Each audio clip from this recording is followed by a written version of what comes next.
This single card pool is worth more than my entire childhood collection. Finding that out was devastating. Welcome to Hank Collects Cards. I know you're new to the channel. This is a brand new channel. I'm basically documenting my journey getting back to the hobby as an adult. So in this video, I'm going to cover what it was like finding out my childhood cards were worthless and how this one card, the Stars and Stripes parallel from the Olympic Games, number 11 out of 24, is worth more than my complete childhood collection of hundreds and hundreds and hundreds of cards spanning baseball, basketball, and football. Might even reach 1,000 cards. I don't know. It's a lot of cards. And this one card is worth more than all of them combined.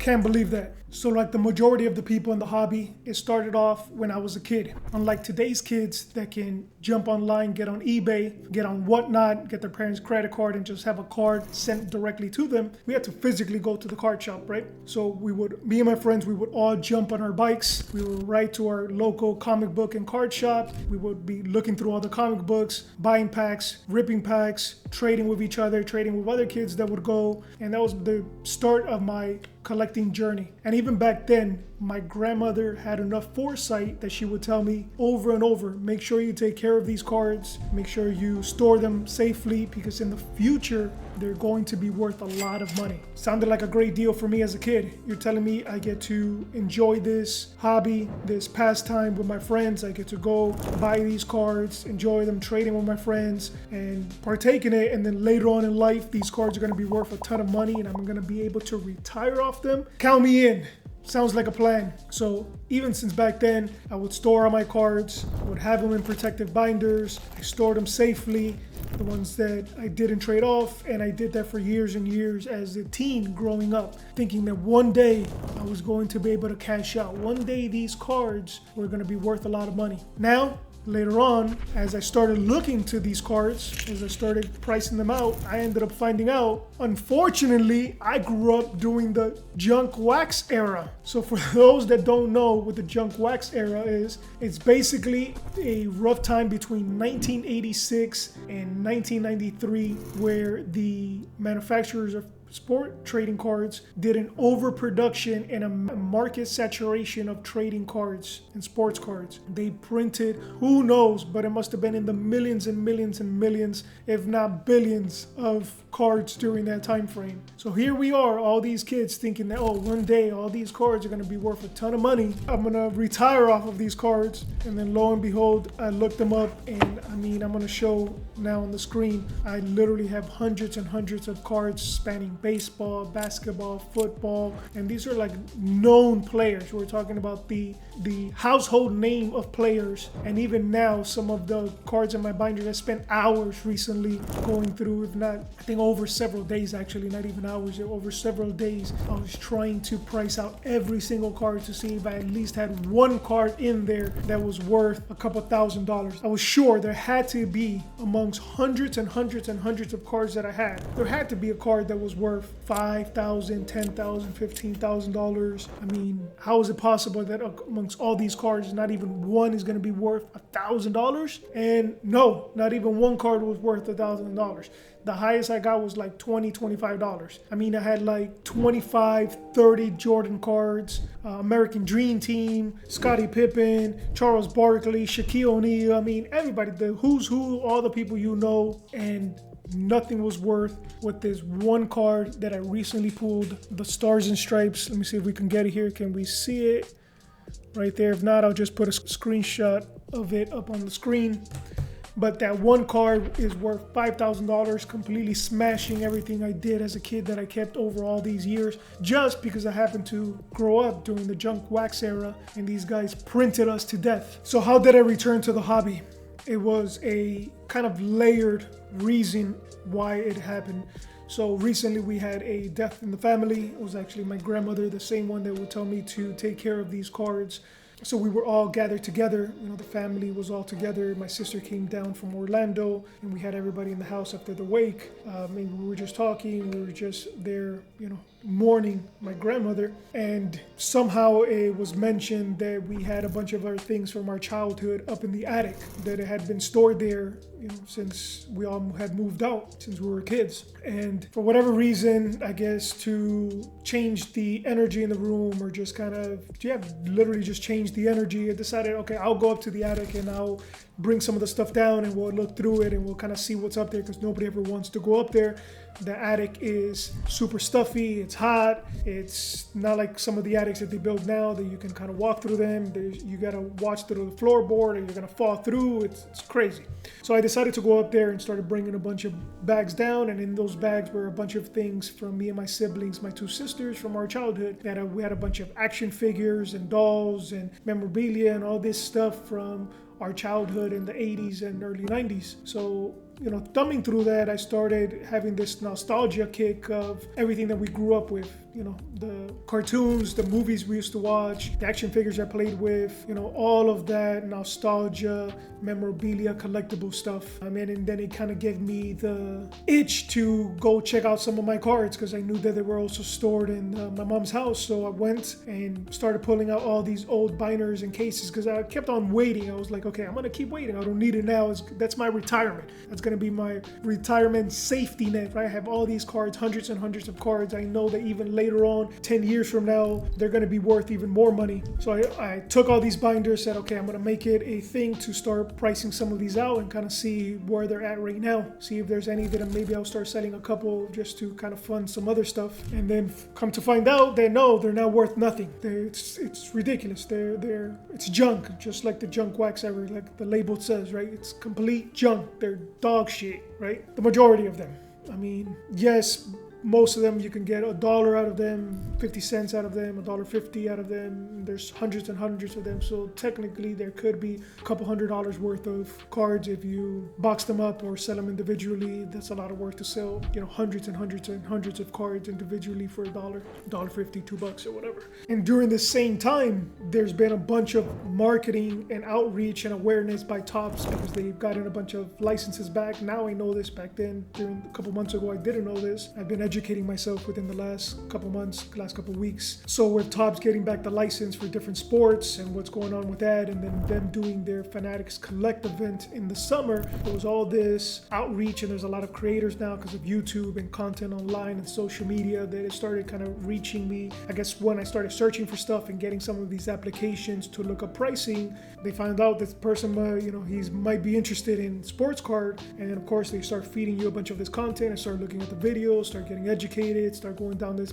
rabbit hole. And then it came to me, I've been a die-hard UFC fan. I've been watching UFC now religiously for a couple years now. I don't miss a pay-per-view. I watch the majority of fight nights. It's my go-to sport. I watch it consistently, and I was surprised that me being such a die-hard UFC fan, watching the embedded series, watching the behind-the-scenes content, watching everything that they do, that I hadn't really collected any cards from any of the MMA fighters that I'm a fan of. So that's kind of what started piquing my interest. Like, oh, there's a bunch of UFC cards. Let me see what they're about. And then Topps getting the license back from Panini, and then them dropping their first sets this year. With the first one was the Chrome set that they dropped, and then they dropped the Knockout set recently. So I ended up buying a UFC Chrome 2024 Topps set. Then I also bought a UFC 2024 Knockout set. So these were the two first boxes that I purchased as an adult, first getting back into the hobby, starting with a sport that I'm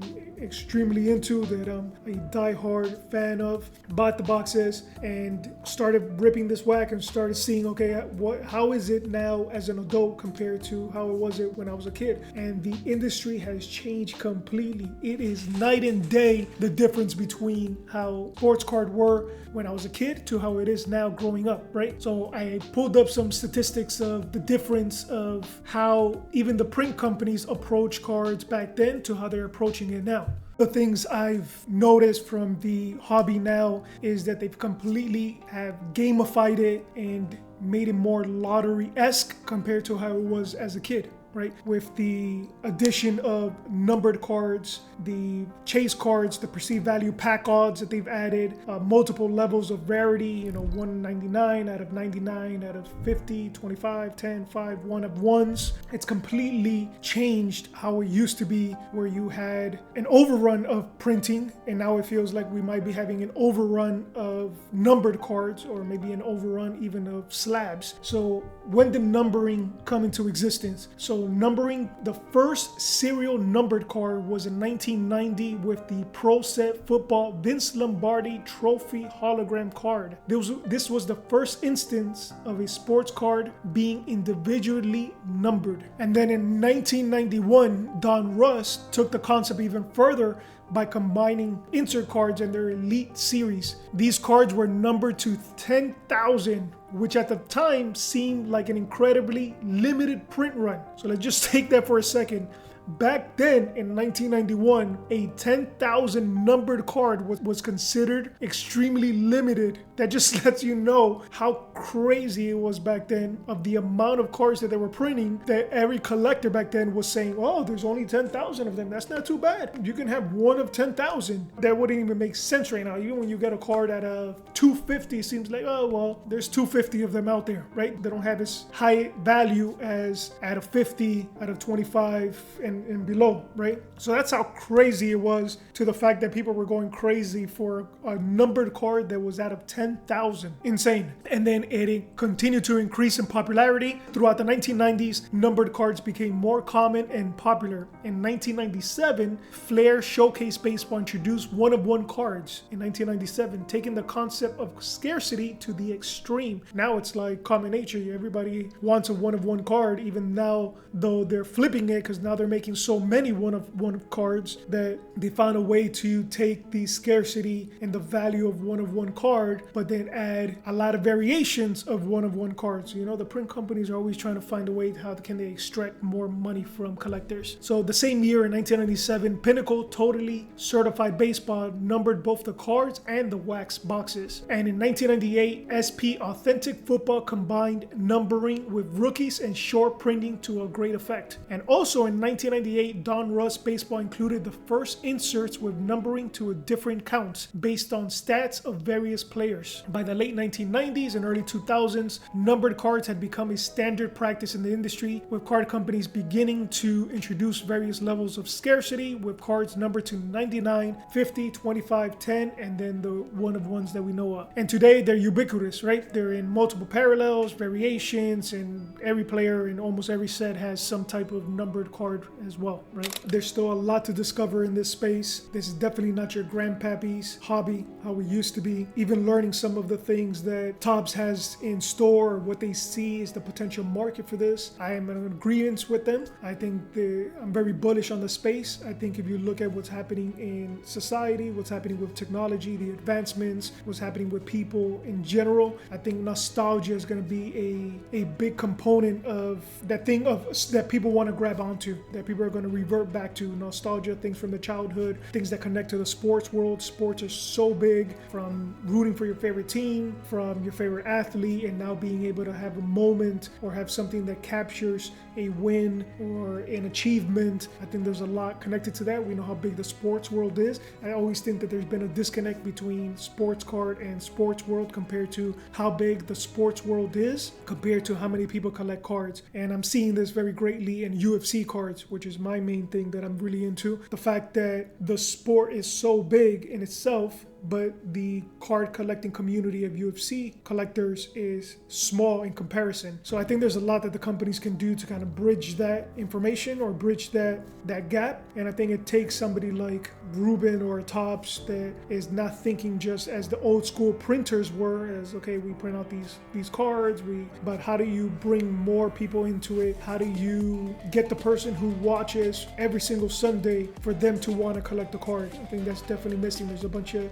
diehard sports fans I know that love the Dolphins. I'm here in Miami that love the Heat. That I'm talking about diehard fans, watch every single game, watch everything, know all the stats, know all the players, and don't even own one card. Why is that, right? So there's all these things that the companies are gonna be figuring out, and I really think that Topps with what they're doing with Fanatics Collect and some of the other initiatives, I think it's really to bridge that gap. So I'm really bullish on the space of sports card and nostalgia. But we'll leave those other topics for another time. There's so much to unpack, to discuss. Make sure to leave a comment, subscribe. I want to give a big shout out to my first 2 subscribers. I already have 2 subscribers. It's amazing that you guys decided that you want to follow this channel. And stay tuned for my next video. I don't know if it's going to be the next one, but a video coming up where I'm going to break down how I spent $800 in breaks. I jumped head first, like learning throughout this whole process, jumped $800 worth in breaks, multiple different breakers. I bought different slots across different breaks,